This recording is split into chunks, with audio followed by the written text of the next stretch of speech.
Welcome to this episode of Consider It Blacklit. I am Kim Singleton, your host, and for those of you tuning in for the first time, Consider It Blacklit highlights films, television programs, and stage plays featuring African Americans up front and behind the scenes.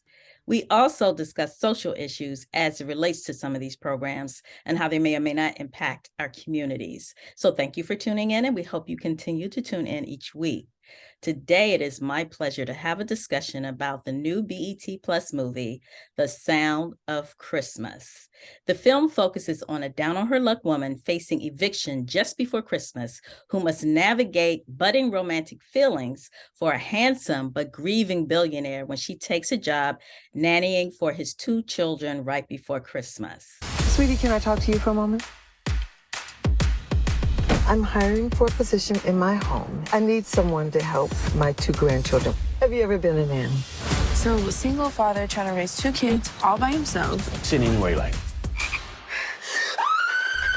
He does have this high-city girlfriend, Chloe. This is my Future wife. Well, why doesn't she spend time with the kids? She touched me with her gold digger hands. Do, re, mi. My late daughter-in-law, she swore by the acoustics in this room. Quentin would play the piano and she would sing. Nobody touches that piano. No one sings in this house anymore.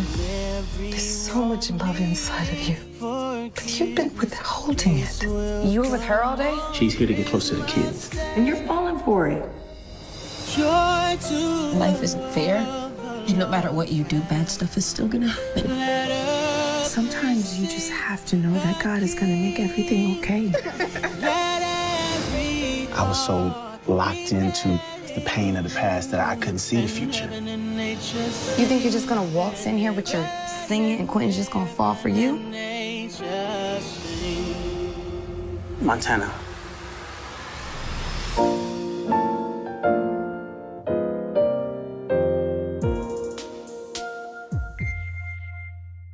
It is my pleasure to have the writer and director of The Sound of Christmas, Booker T. Mattison. Welcome, Booker. Thank you. I'm excited to be here and excited to talk to you. Yes. You know, I'm just like a hopeless romantic and I love the holiday season. So talking to you about A Sound of Christmas, I am super excited and it's right up my alley. But before we get started, I want people to know about you because you've done a lot. So, you know, briefly in a nutshell, tell our audience who you are, your background, and some of your past projects. Sure. Oh, I'm an author, a filmmaker, a professor, a father, and a husband. So that's 5 full-time jobs. And yes, they are, and I do them all lovingly. I consider myself an accidental novelist in that I was a rapper for many years, and then I went from writing rhymes to spoken word poetry. And, you know, I've been writing prose my entire life. And as an undergraduate at Norfolk State University, behold, go Spartans, I was a mass communications major. My plan was to be a reporter, eventually move up to be an anchor. And in my junior year, I had an internship with the Virginia Association of Broadcasters at the ABC affiliate in Norfolk, Virginia.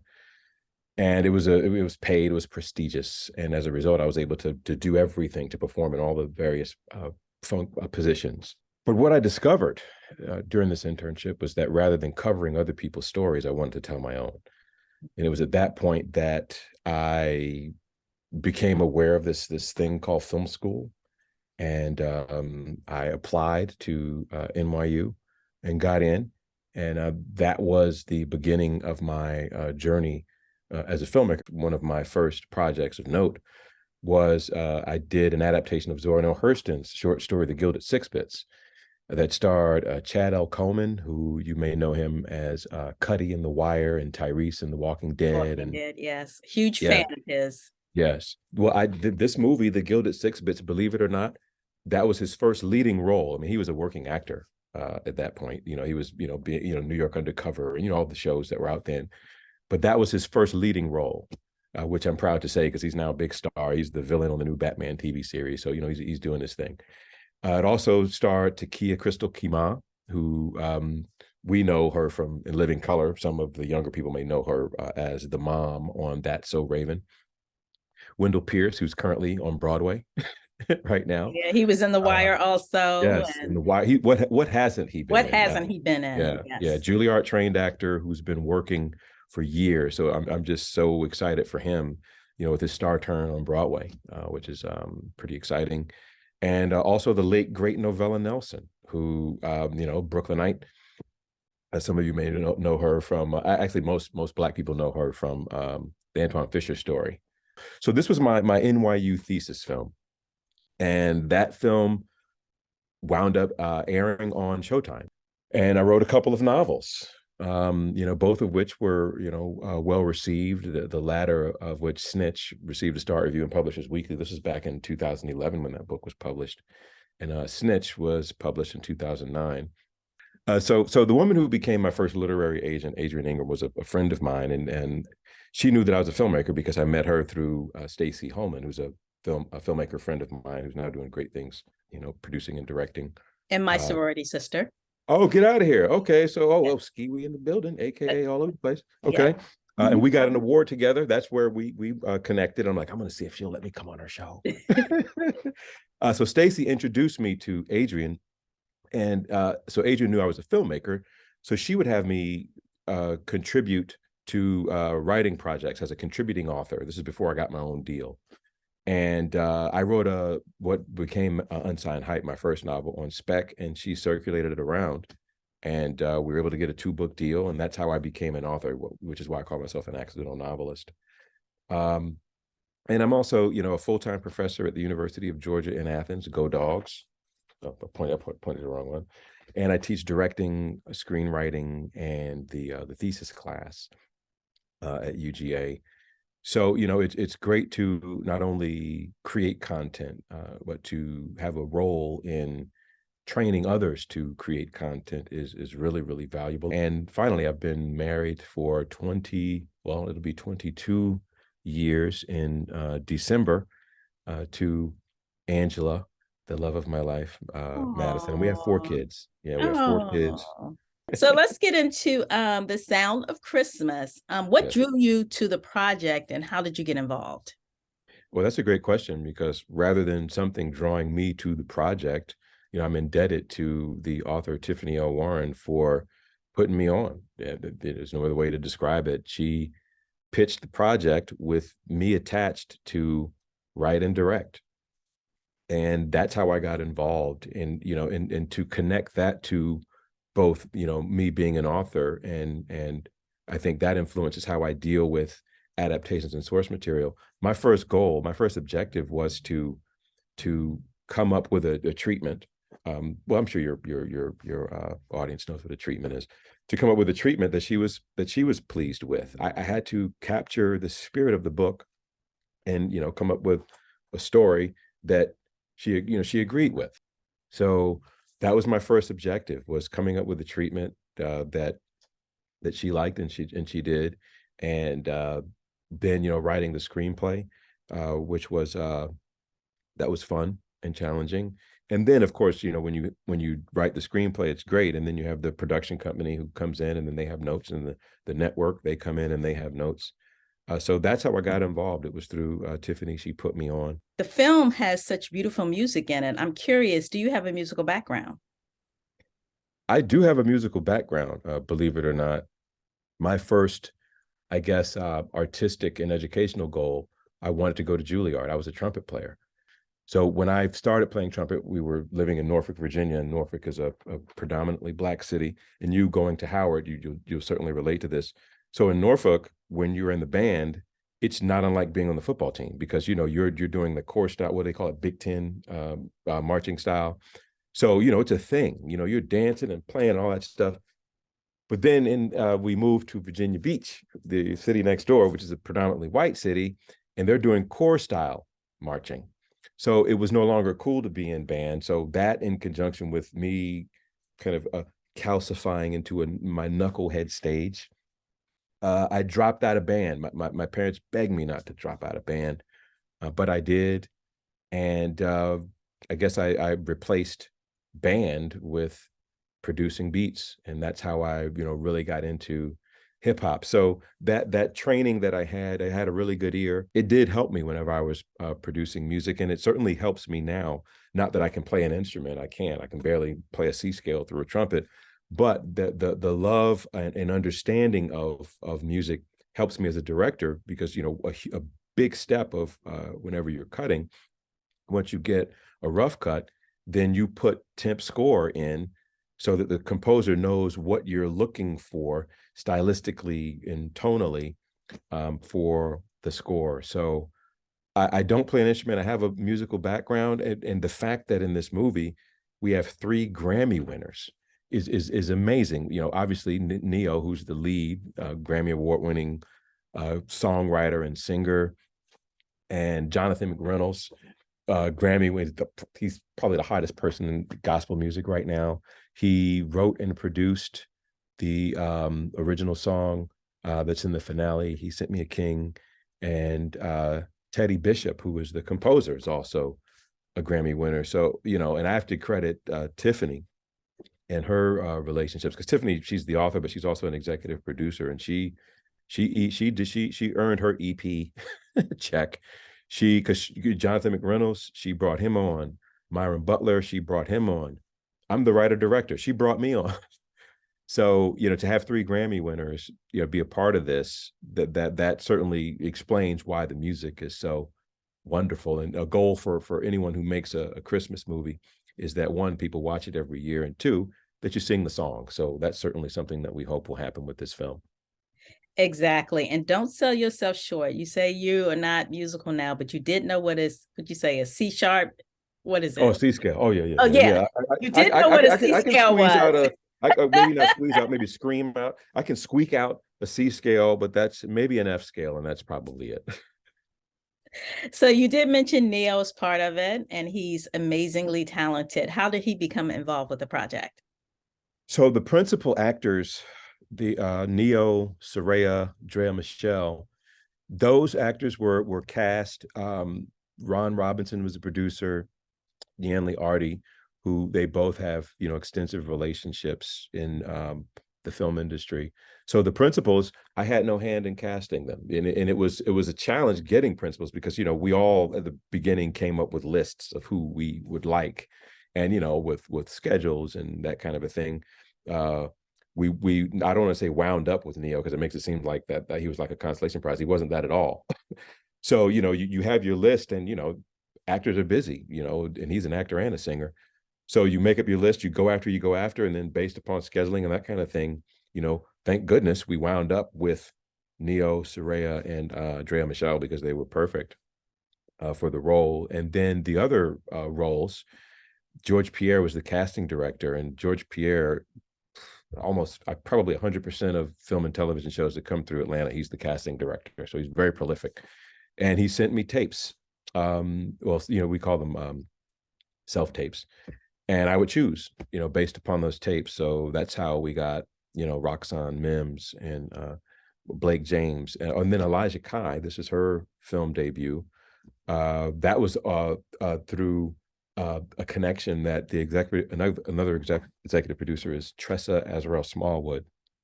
And she had just worked on a movie with Elijah's mom, Tachina Arnold. So, that saying that it's not, wow. I never made that connection. Yeah.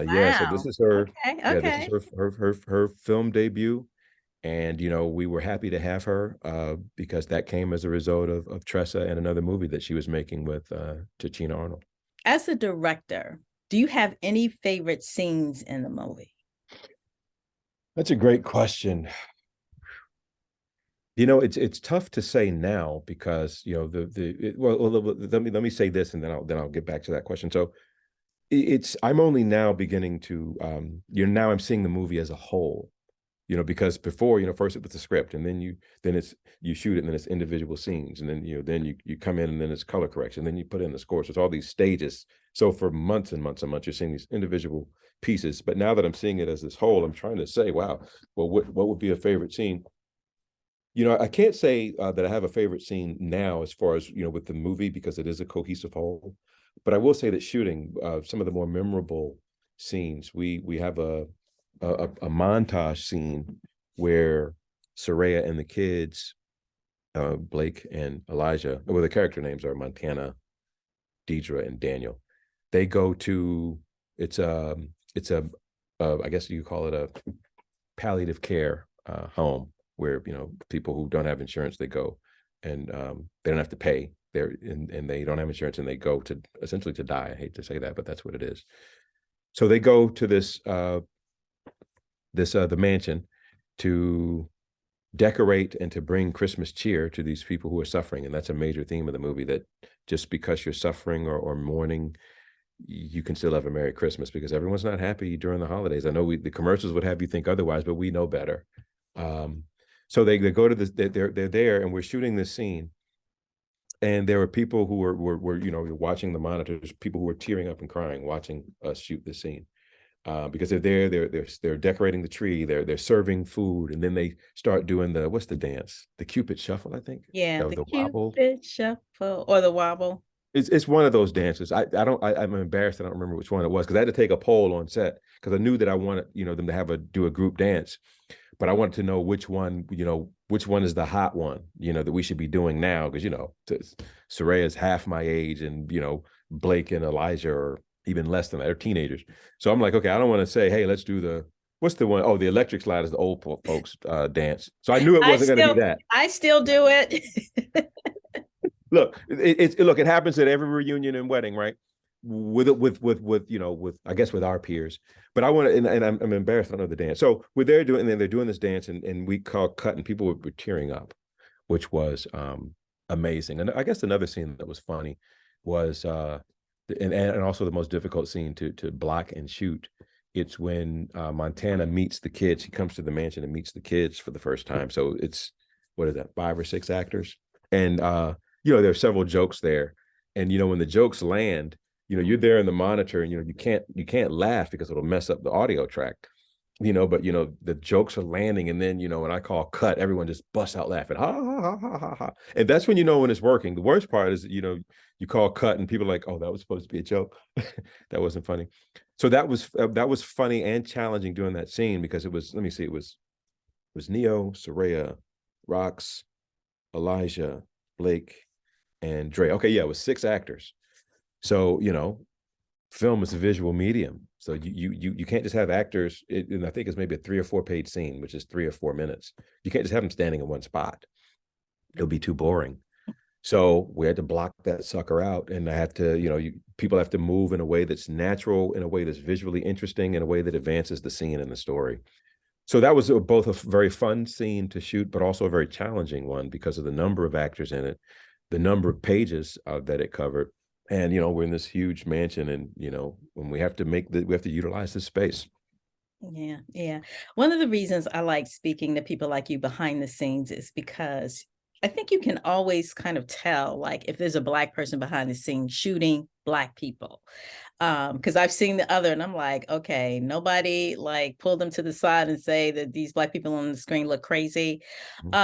So talk to us about how you came up with the look, and what was your input into the production design, just to guarantee that because everybody looked beautiful. So when I start my directing class, the first thing that I tell my students, because for most of them, it's either the first time they're directing, or this is going to be the longest or most ambitious or involved project they're directing. And I tell them, and it shocks them, that the 2 most important skills that a director has to have: pre-visualization, the ability to see the whole thing before it happens, and communication. So I preface my answer about look with the pre-visualization. A director, equally important to directing actors, to blocking, is the look of the film. So this is it's a fairy tale, and color palette is huge. So the lighting, the production design, the costume design, all of that is a function of the vision of creating this modern fairy tale with Black people. And I think I even put in the treatment with beautifully lit Black people, because that's the first issue. We're darker, so we need more light to get an exposure, to get a proper exposure. So that was in the treatment, and I wrote that in the treatment intentionally, because I wanted us to be beautifully lit. I wanted the color palette to reflect Christmas and magic and whimsy. And then the communication part comes in with your production designer, Kane Kelly, who did an extraordinary job. You cast vision, you share what your ideas are. I always have photographic references. Sometimes I'll have references from other films. And then we have a meeting after that where they come back and show what they've come up with. And then it's like, okay, yeah, I like that. I don't know about that. Oh, wow, that's beautiful. I didn't even think about such a thing. So yes, you absolutely 100% have to have vision. And that's certainly, and the production designer and the cinematographer, they are as responsible for the look as the director, because what they are doing is now executing the vision that you share, that you pre-visualized and saw before it all happened. Wow. Wow. That's amazing. I need to take some of your classes. So And I I'll did share want to, this. Yeah, related to that. I've been a full-time professor now. What is this? 22, 12 years. And even before I was a full-time professor, I was an adjunct at Brooklyn College and College New Rochelle. So I've been teaching for a very long time. And I feel like now I've really gained my footing. Not that I wasn't a good teacher before, because my students always enjoy my classes, and I come from teachers. But now the ability to again communicate and break and break difficult things down into simple concepts and explain them is something, one, that I'm constantly looking to perfect and improve upon. And I really feel like I've gained my footing here in the last couple of years. So yeah, it's a challenge, but it's also a lot of fun. I can imagine that your students are really excited to be in your class, because you actually have projects that are being shown right now. They can actually turn on the TV and see it and be like, this is my instructor right now. So I just can imagine they're very excited about it. What kind of feedback have you gotten from your students when they found out that you were doing this film? It goes back, I guess now, what is it? I guess 2 semesters. So last fall, I was writing and I was teaching screenwriting. So everything that I do in my career provides fodder for my class. So, I actually would bring in the script and go through it with them when I'm illustrating a particular point. And here's something else that I do, which is incredibly valuable, I believe, both for myself and for my students. What I train them to do is that we always lead with what works. So when we watch a scene or when we read, part of a script, I always start out with what's working, because if you can't identify what is working, you haven't earned the right to say what's not. So we start off with what's working, and then after we go through what's working, and that also softens the heart, right, to receive what's not working in areas of improvement. And that's not just for the students, that's for my work as well. So I put myself out there, and we go through, because I have I came up with a sheet, because film has 4 component parts: image, story, performance, and sound.